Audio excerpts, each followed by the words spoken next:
From UFOs to psychic powers and government conspiracies, history is riddled with unexplained events. You can turn back now or learn the stuff they don't want you to know.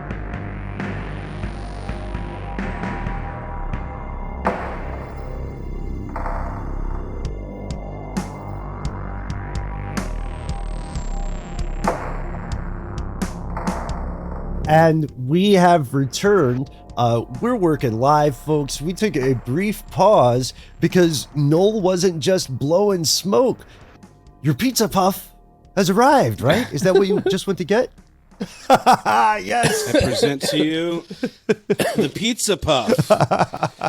It even says it on the wrapper. Mm-hmm. If you're not watching this on YouTube, it's from illtaco.com. Not sponsored. Hashtag not sponsored. No, it looks kind of like a knish a little bit. It's like I said, it's sort of a glorified. It looks tasty. Oh, he's tasting it. Yeah, that's awesome. So next time let's all bring snacks to the show. We're gonna look at the problem here. Who takes responsibility? That's one of the questions. Now, a lot of people are going to rightly say the parents have a big role to play, but again, we have to be conscious of the economic factors that people are dealing with. Nobody is waking up and saying, man, I sure hope my kids eat terrible food forever. They're waking up and saying, like, how can I make my kids' life better? How can I set them up for success when I am gone? And it's crazy to think in those terms, but that's not hyperbolic at all. Big food is another collective entity that should take some responsibility, according to critics and according to a growing number of politicians. Big food is an umbrella term.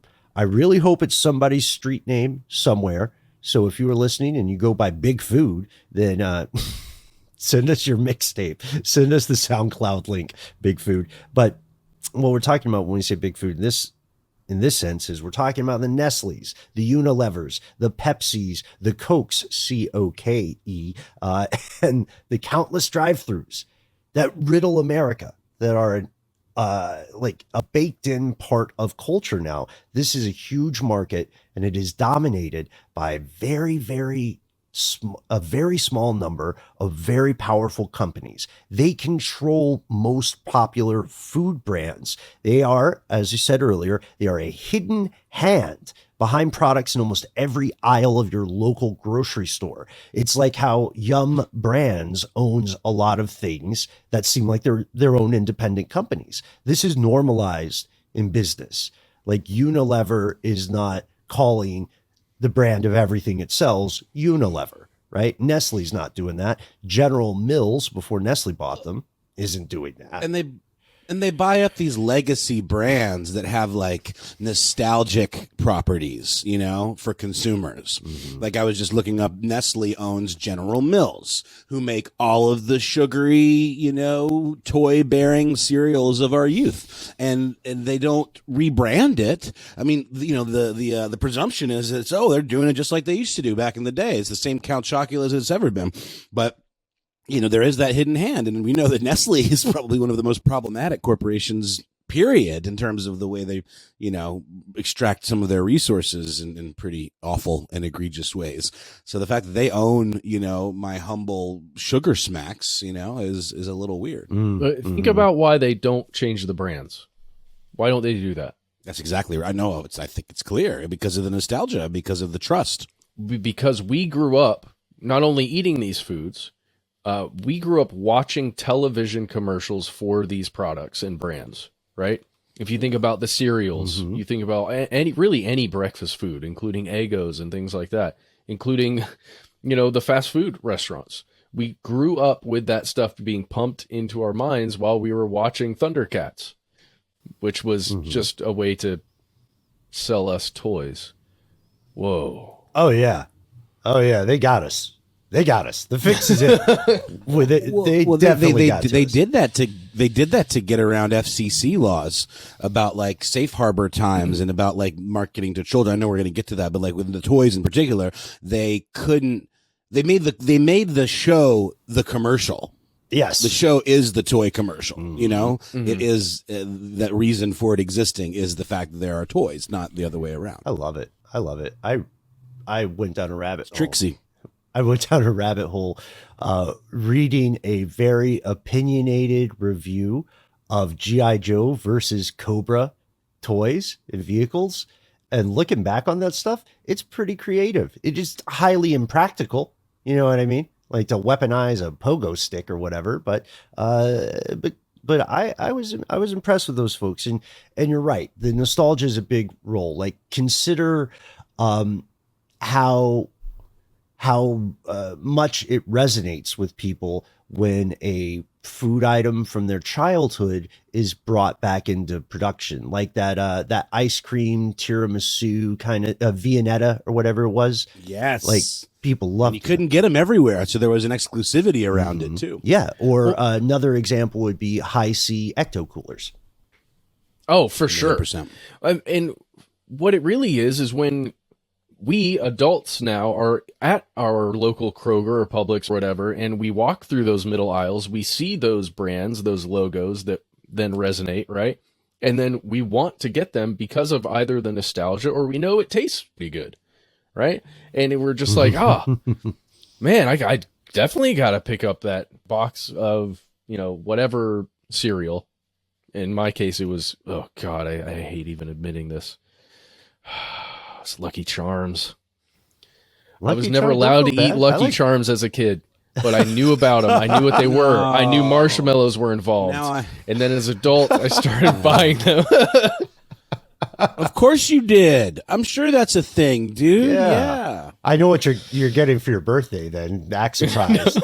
No, let's get Matt like a Costco level box of Lucky Charms. No, please God, don't. Apparently it wasn't always a leprechaun that was shilling for Lucky Charms. Originally, it was some kind of wizard. Oh, cool. Yeah, I would eat wizard cereal. I like a little occult in my breakfast. You know what I mean? So this is where we're at, and you cannot overemphasize the role of nostalgia and psychological hacking occurring here. Mm-hmm. Yeah. The last thing I want to bring up here, guys, it's just, we grew up watching these things on television because of network TV, cable television, right? That's how we were advertised to. Now, kids aren't necessarily, at least my kid isn't, spending time in front of a television watching just TV as it's coming on live, right? They're consuming content on demand, generally with something like Netflix or Disney or Hulu, or they're on YouTube watching Minecraft videos. And only a couple of those have programmatic advertising or dynamically served advertising that just, comes in whenever you start a video or in between the video, the way we serve ads very similarly on this show. It's really awful ad experience in a lot of those streaming shows. They just pop in at weird moments, and it's usually there's a lot of repetition too. Like it feels like the early days of advertising in that medium. It's very interesting. Yes, this is one thing I wanted to bring up. The reason my son knows what Zaxby's is because of advertising. We have gone to a Zaxby's numerous times throughout his life, but he never registered, it's Zaxby's. We never even talk about it as Zaxby's. We're going to go get some lunch or something. And he eats his chicken fingers, but they're like chicken fingers from anywhere else we might get them. He understood what Zaxby's was when a commercial came on a Hulu show. And it said Zaxby's, and it was advertising for what it was. And he got excited about it. And then he asked me to go to Zaxby's. And he didn't ask it immediately after the commercial. He asked it later on in the day. And it's just one of those things that if you watch it happen, it's terrifying. And it percolated. I respect the young man because he thought about it. He found his moment. He was like, this is when Dad will say yes. These companies also control a lot of the stuff that's advertised as healthy, right? Like, I think some people were surprised to find that McDonald's owns Chipotle. They want to be able to make money off whatever demographic imaginable. And if you are not the kind of person who goes for fish fillet at McDonald's, it doesn't really matter so long as you're also the kind of person who gets a little burrito bowl. You're still spending money. You're still giving it to those folks. And Chipotle has this like image of being a healthy alternative, but it's a zillion calories and lots of fat in that, like, barbacoa. I mean, it's delicious. Don't get me wrong, but it's not necessarily, it's sort of tricking you. It's like health washing. You know what I mean? It's like kind of tricking you into thinking that you're eating smarter and make you feel superior. But in fact, you're not only putting more money in McDonald's pocket, you're also kind of eating trash food still. Salt, fat, and sugar. So yeah, these companies want your money. That's what they're created to do. They are created to exchange some kind of product with you for cash, and they are not responsible for what happens to you afterward. You can make a solid argument that they shouldn't be held responsible, but it's an argument that is currently taking place across the planet. In their defense, again, this is not necessarily a hit piece. These companies aren't doing anything illegal. They're kind of giving people what people are evolved to want. And it's important to emphasize that if, say, Nestle gets a kid hooked on a candy bar, like Nestle Crunch Bars, with the little crisp rice thing in them, Nestle has no legal obligation to pay that kid's doctor bills later in life, like decades afterwards, when they've eaten so many Crunch Bars that they have to go into for heart surgery. They didn't do anything wrong as far as the legal system is concerned. You're absolutely right, Ben. And the other thing to remember right there is that the drug isn't the Nestle Crunch Bar, it's the fat and sugar, right? So my point is that it's not the Crunch Bar. So like you can't blame Nestle because of the Crunch Bar, because that didn't necessarily give them the health problem. It's all the combined other, drugs, right? The HFS, whatever. Sorry, just I don't like thinking about it. It's a great point. It's a great point. It's the stuff inside the product, right? And this may not, this idea of legality may not be the same in the future, because the governments across the planet are increasingly concerned about what can, in some cases, rightly be described as a public health crisis. This brings us to the realm of something called food governance. Food governance is that's why outfits like the FDA here in the US require companies to list nutritional facts, calories, ingredients on products. That kind of transparency is key, and it's a good thing in theory. But let's be honest, how many people read those labels every time? In fact, how many pick up something in your pantry that's processed food? Can you pronounce all the chemicals in there? Because I certainly cannot. And I do read those labels, but I'm gonna be honest, I read them and ignore them because I'm hungry. You got to eat. These policies that people are putting in play so far are not making huge dents. There's just too much money on the table to walk away. You're not going to be the head of Pepsi and say, we think people are drinking too much soda and people need to stop drinking it, because that's the equivalent of you saying, I hate billions of dollars and I don't want them. It's just not going to happen. It's the same thing we talked about recently in terms of companies self-regulating for environmental impact. It's not going to happen. They might do like some sort of PR move, like Lego. I think I would use that as an example of them changing their packaging to paper instead of plastic. But obviously, they're not going to stop making plastic Legos. Same deal with soda companies. Like they'll put R&D into like a nice new diet version, and push that, and maybe push the full sugar version less. But you know what? They don't have to push it that hard because it's already so ingrained. Everyone knows what Coca-Cola Classic is. They don't really. I mean, it's like they don't need to remind people. People are already hooked. Yeah. And this industry is not just damaging to kids and consumers. As we've established earlier, you always need to do a little bit of digging or due diligence when you hear someone, even us, making a think of the children argument. So to be clear, this is not just damaging to kids. It's bad for the environment. Like you mentioned, Matt, it's bad for food waste. It absolutely sucks for livestock. It results in unethical resource extraction. It prevents other newer producers from getting healthy food out there in the same way because they cannot match the scale and depth of the marketing mechanisms involved. And at this point, again, like personal accountability definitely comes into play. It's a valid argument. It's often unfairly framed, however.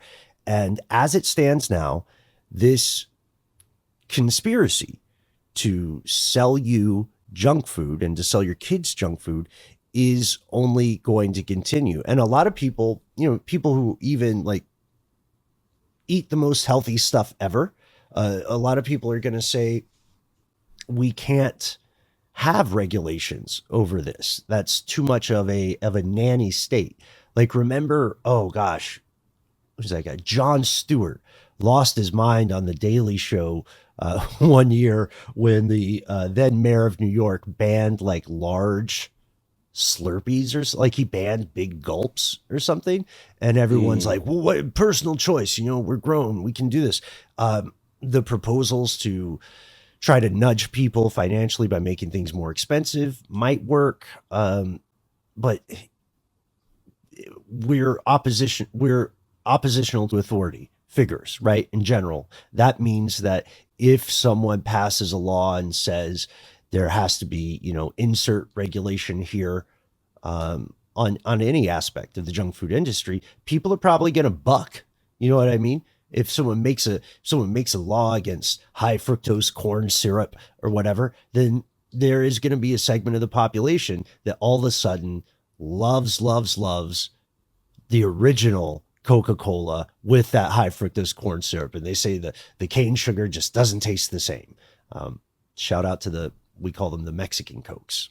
I've always wondered though, like why not make it all with cane sugar? Is it a supply chain thing? Cheap. Is it cheaper? Like why only? Yeah, I guess that's right. Corn subsidies. The industry is super rigged. That's why high fructose corn is in everything. But maybe that's an episode for another day. I think we did that one, didn't we? We did. Maybe we I didn't. think we did.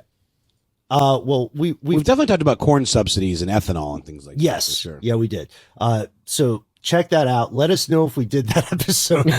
We have definitely talked about it in depth, and that is another real actual conspiracy. But at this point, folks, we are at the end of the drive-through of the show. We pass the combo meal to you. What do you think about the role of junk food or fast food in society today? Are the problems or concerns exaggerated? If they're not exaggerated, then who should be responsible? Would more legislation help or regulation? Or is it a matter of personal accountability? And if so, how do you counteract these very effective hacks on human physiology and psychology? We can't wait to hear from you. Also tell us your favorite regional fast food. Always want to learn about that, especially if you live in another country. What's like your equivalent of fast food in your neck of the woods? We try to be easy to find online.